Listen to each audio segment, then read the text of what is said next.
Mengatakan isinya, mari semuanya bersemangat tuh. Nomor 1. Alhamdulillahirabbil wassalatu wassalamu ala asrofil anbiya'i wal mursalin wa ala 22 sampai dengan 2028. Kemudian selawat berangkaikan salam tak lupa juga selalu kita hadiahkan kepada manusia paling sempurna, manusia junjungan alam, manusia junjungan umat, Nabi besar Muhammad Rasulullah Sallallahu Alaihi Wasallam. Mudah-mudahan dengan selalu berselawat kepadanya, berselawat kepada keluarganya, kepada para sahabatnya, dan menjalankan sunnah-sunnahnya, kita semua yang hadir di sini akan mendapatkan syafaat di kemudian hari kelak. Amin, amin, amin ya robbal alamin. Keri Hartono, alamat saya berdomisili di desa dari almarhum Bapak Tukian. Saya sudah berumah tangga, saya bersama istri saya bernama Rati Kurniasari Simangunsong. Anak saya sudah 2. Yang pertama bernama Nadira Ramadhani Hartono, yang kedua bernama Aska Alpati Hartono. Mungkin itu saja sedikit perkenalan diri dari saya. Kita masuki sesi berikutnya. Sesi berikutnya ini adalah sesi yang paling penting. Karena apa? Sesi ini masyarakat berhak mendengarkan visi misi calon seorang kepala desa. Harus taat terhadap protokol kesehatan. Karena apa? Wabah pandemi COVID belum selesai. Jadi sekali lagi kita sama-sama jaga kesehatan kita masing-masing. Mudah-mudahan kita semua yang hadir di sini masih tetap diberikan kesehatan, keberkahan umur, dan juga kelapangan segala sesuatunya, sehingga kita akan menjadi manusia yang senang di dunia dan juga di akhirat.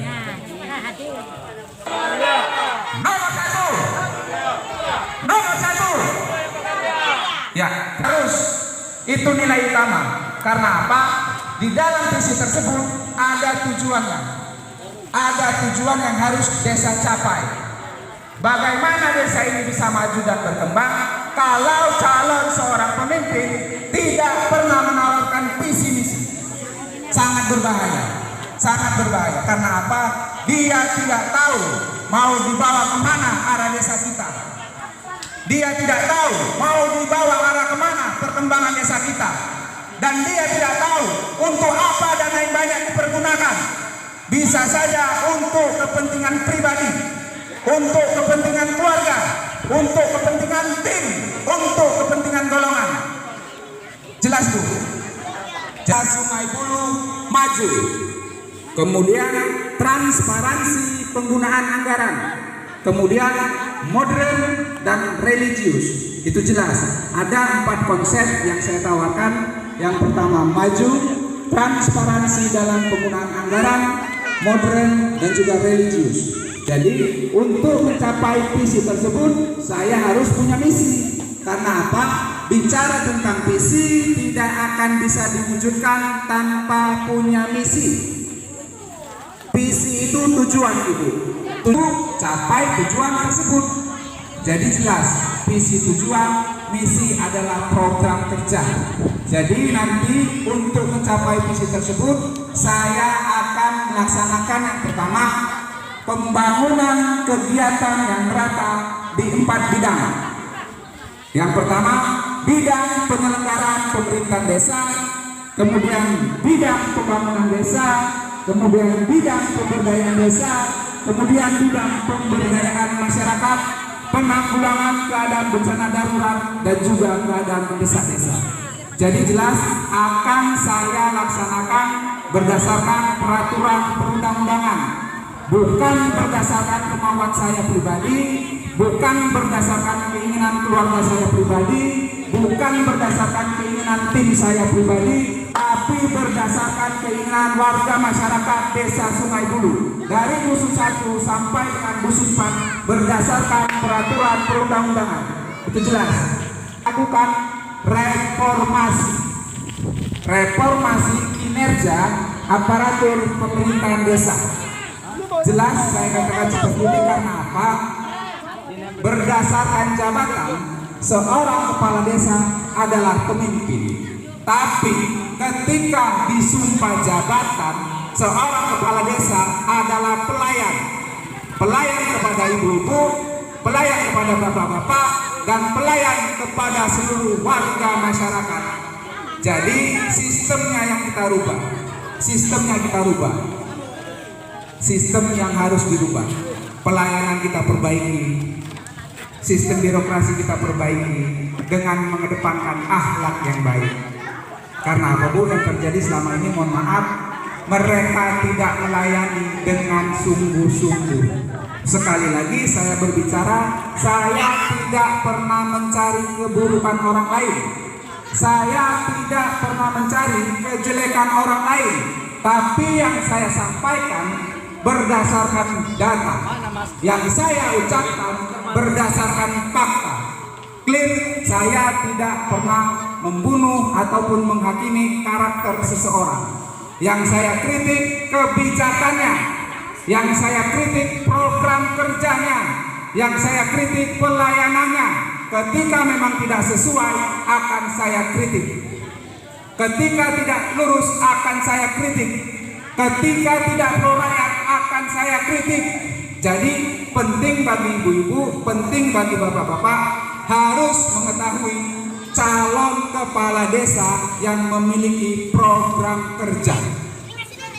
Kemudian saya akan pastikan saya akan memfasilitasi sumber daya alam dan juga sumber daya manusia yang ada di Desa Sungai Bulu yang selama ini memiliki potensi yang besar tapi tidak pernah mendapatkan wadah, tidak pernah diperhatikan, tidak pernah difasilitasi.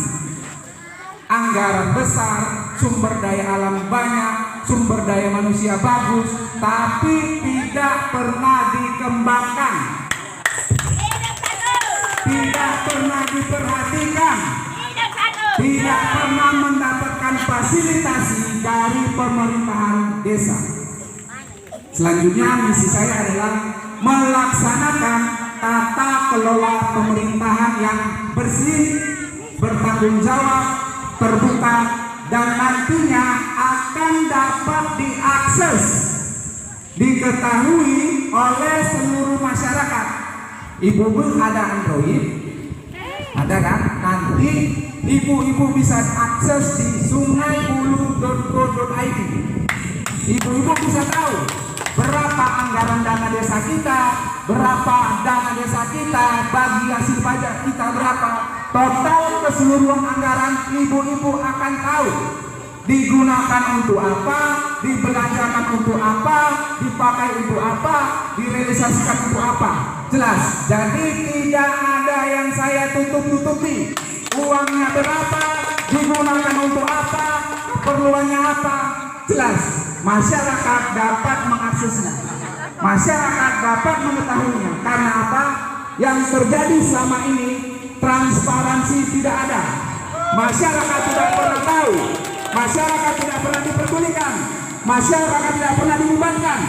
Jadi mereka beranggapan dana mereka adalah dari mereka, oleh mereka, untuk mereka. Sementara berdasarkan peraturan perundang-undangan, APBDes bersumber dari rakyat, oleh rakyat, untuk rakyat.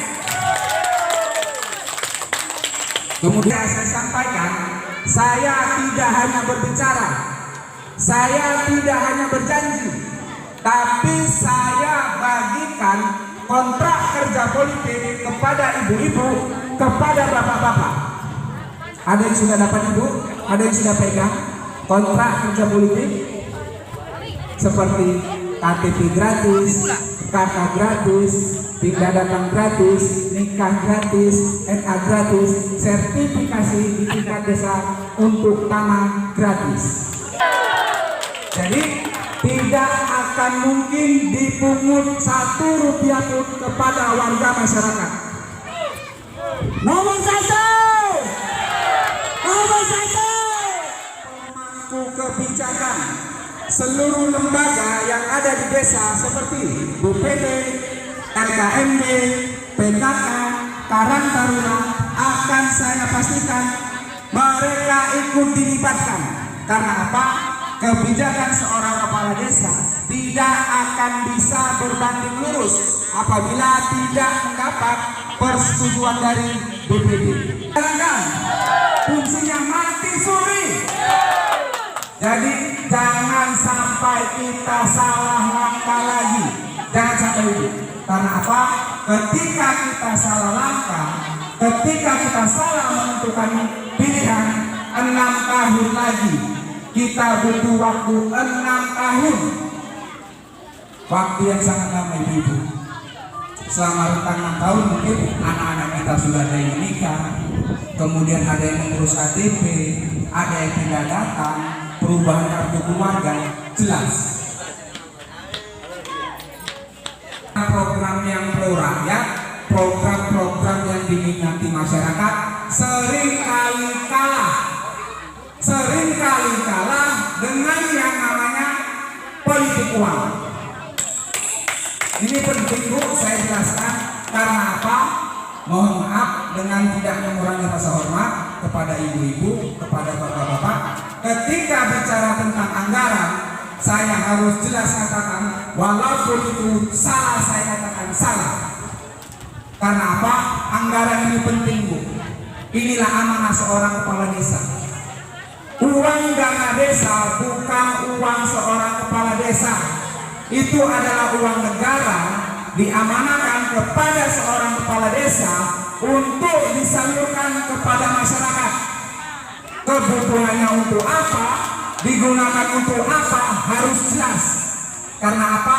Ini sangat penting Bu. Yang terjadi selama ini, mohon maaf, ibu-ibu, bapak-bapak tidak sadar bahwasannya hak-hak dari uang dana desa tersebut tidak sampai pada tepat sasaran. Ibu-ibu selama ini cuek.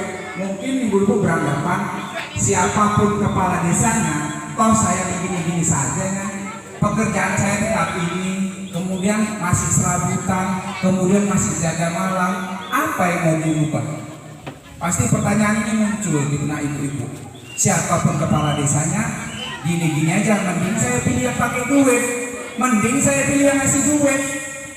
Saya tetap bekerja seperti ini, saya tetap bekerja seperti itu. Otomatis pikiran ini akan terdoktrin. Lebih baik saya pilih pemimpin yang pilih uang. Pasti ada pikiran seperti itu Bu. Yang mau saya rubah adalah paradigma pemikiran masyarakat bahwasanya kalau ada calon seorang kepala desa yang masih menganggarkan politik uang, yang masih mau memberi hak-hak suara masyarakat, ketika dia menjabat, ketika dia dilantik, orientasi pertama adalah pengembalian modal. Dengan cara apa? Dana yang masuk ke dalam anggaran tidak akan sesuai, tidak akan bisa dilaksanakan. Satu orang dikasih 100.000 nih, ya kan? Ada juga 200.000 nih. Yang lebih gawat pakai kupon, gawat itu. Ya kan? Dijanjikan 100.000, Bu, pilih saya Bu, 100.000 ya, aman. Naik lagi nih, Bu, kira-kira 200.000 lah kita kasih. Tapi pilih saya kan gitu. Ibu-ibu sadar nggak? Bapak-bapak sadar nggak? Ketika hak suara ibu dibeli, sifat kritis